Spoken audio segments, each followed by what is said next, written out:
ए छोटू, त्या गुरुकुलमध्ये अभिर नावाचा मुलगा आहे. कुठे आहे तो? जा त्याला बोलो. जा जा जा. या अनोळखी माणसाला ओळख नको दाखवायला. का? काय काम असतं तुमचं त्याच्याकडे? कोण असता तुम्ही? मी बबलू. मला सारंगदादांनी इथं पाठवलंय. तो आणि सारंगदादा सिंहगडावर फिरायला जाणार होते. माझ्या सारंगदाने त्याला प्रॉमिस केलाय आणि माझा सारंगदादा कधीच प्रॉमिस मोडत नाही. जा. होय बोलो. मोडत नाही? हो. मग ते स्वतः का नाही आले त्याला घ्यायला? हा, असं कसं प्रॉमिस पाळतात ते? म्हणजे स्वतः प्रॉमिस करायचं आणि पूर्ण करायला दुसऱ्याला पाठवायचं. मला काय हे पटत नसतं बघा. हा हे अरे किती बडबडतो रे तू. हा, आधीच लेट झालाय आणि किती प्रश्न विचारतो. आणि हे सगळं मी तुला का सांगू? हा, जा अभिरला बोलू ना प्लीज. मी आधीच ओळखत नसतो तुम्हाला आणि मी आबिरला पाठवणारही नसतो.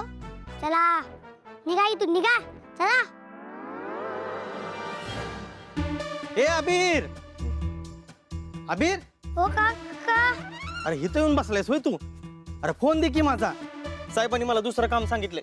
मला बायकोचा फोन येणार आहे. काय रे तू अभिर आहेस काय?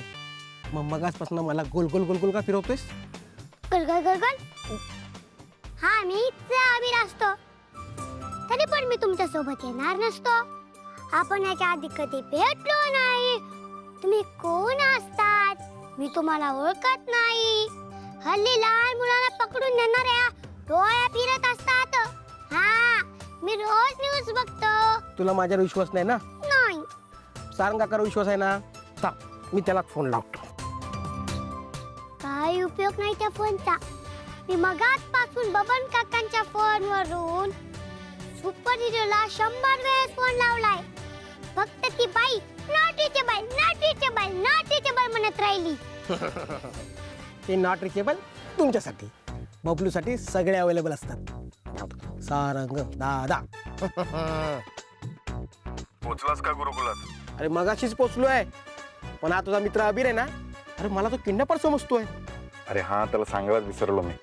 दे फोन दे त्याच्याकडे. हॅलो सुपर हिरो, तुम्ही असं कसं प्रॉमिस पाहता तो? हा, तुम्ही स्वतः का नाही आलात मला घ्यायला?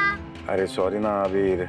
अरे साताऱ्यावरून मी आत्ता निघालोय आणि काय आता ट्रॅफिक पण आहे खूप. तर मी आता तुला गुरुकुलला घ्यायला आलो ना, तर पुढे खूप ट्रॅफिक लागेल आपल्याला आणि मग गडावर फिरायला पण वेळ नाही मिळणार. म्हणून मी खास मित्राला बबलूला पाठवलंय तुला घ्यायला. त्यामुळे तू आता या काकांसोबत सिंहगड रोडवर आहे. आपण डायरेक्ट तिकडूनच निघूया. म्हणजे गडावर फिरायला पण वेळ मिळेल आपल्याला. चालेल सुपर हिरो. ना मी तिथे पोहोचता तोपर्यंत तुम्ही आमची वाट बघा. हा, सॉरी हा बबलू काका. चला लवकर, उशीर होत असतो आपल्याला. हो चला. ए गाडी काय शोपीसाठी आणले? चल.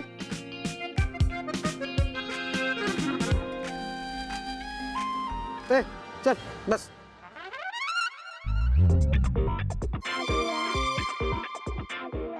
बबलू काका, मला सांगा तुम्ही गाडी नीट चालवताल ना? हा, का माझ्यावर विश्वास नाहीये?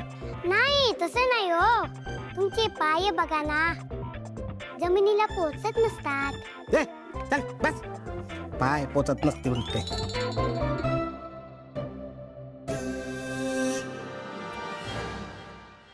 हा रतन शेठ, तो अबीर गुरुकुलामधून बाहेर पडला असतो की हो?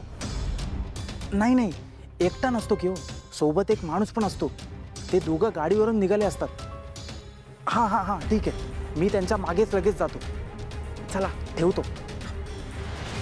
मोनिका, काल संध्याकाळपासून ओवी उपाशी आहे. तिच्या पोटात अन्नाचं एकही कण नाहीये. तिची अवस्था काय झाली असेल मला बघवत नाहीये. मग नको बघूस. आपल्या डोळ्यांना जे बघवत नाही, ज्याने त्रास होतो तिकडे बघायचंच नाही. आणि ती उपाशी आहे. पण तुझं काय? तू मस्त झालं ना, तुझं जेवण नाश्ता सगळं एकदम परफेक्ट. आपलं पोट भरलं ना, मग गप्प बसायचं. आणि तुम्ही जे काही वागलात ना, त्यानंतर मी त्या ओवीला जी काही शिक्षा दिली आहे खोलीत कोंडून ठेवण्याची, ही खूप साधी शिक्षा आहे. ठीक आहे? आणि नशीब समज तू वाचलीस त्यातून, तिला एकटीला शिक्षा दिली, नाहीतर तुझी सुद्धा तिच्यासारखीच अवस्था असली असती, उपाशी. मोनिका, लहान जीवाशी असं वागू नये अगं. रात्रभर एकटी त्या अंधाऱ्या खोलीत आहे ती. रडून रडून काय अवस्था झाली असेल तिची. बस ना आता, झाली तेवढी शिक्षा पुरे झाली.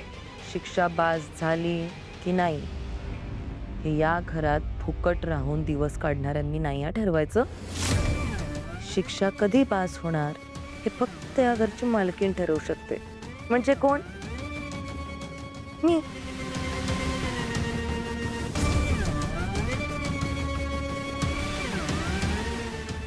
मोनिका, आणि समज आता जर सारंग इथे आला आणि त्याला जर कळलं की तू ओवीला रात्रभर त्या खोलीत कोंडून ठेवलं होतंस तर? तुला काय वाटतं का अमृता, मी इथे हॉलमध्ये का घुटमळत असेन, आत्ता पण इथेच का बसली असेन? म्हणजे मी सारंगला फोन केला होता. त्याने फोन उचलल्या मला विचारलं, ओवी कशी आहे, ती बरी आहे ना, तिची तब्येत वगैरे काय करतीये? मी म्हणलं रे एकदम फॅन्टॅस्टिक आहे ती, मज्जा करते, अख्ख्या बंगल्यात हुंदडते इकडून तिकडे. मग मी त्याला विचारलं तुझं काम झालं का? तो म्हणाला की हां, सातारच्या क्लायंटची मीटिंग झाली आहे पण अजूनही बाकी काही कामं आहेत.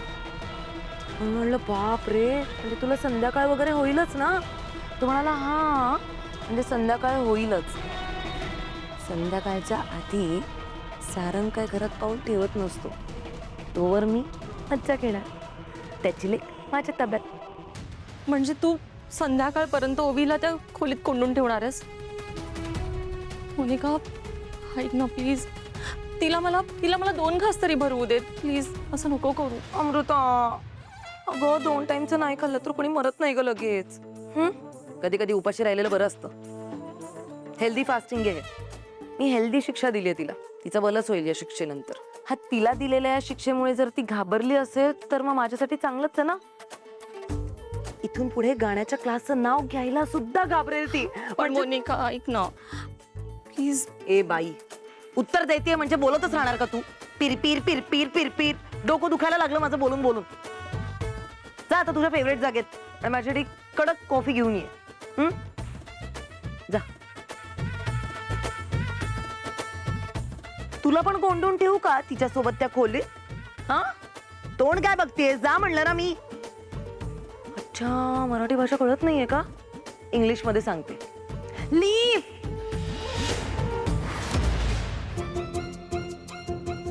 मस्त सारंगा कवर फिरायला जा. सिंहगडावरती मस्त मस्त आईस्क्रीम मिळते. आईस्क्रीम काही मला विसरू नको. अरे काय डोळे फुटलेत का? हा, गाडी कशी चालवायची माहित ना तुला? चल मागे घे, मागे घे.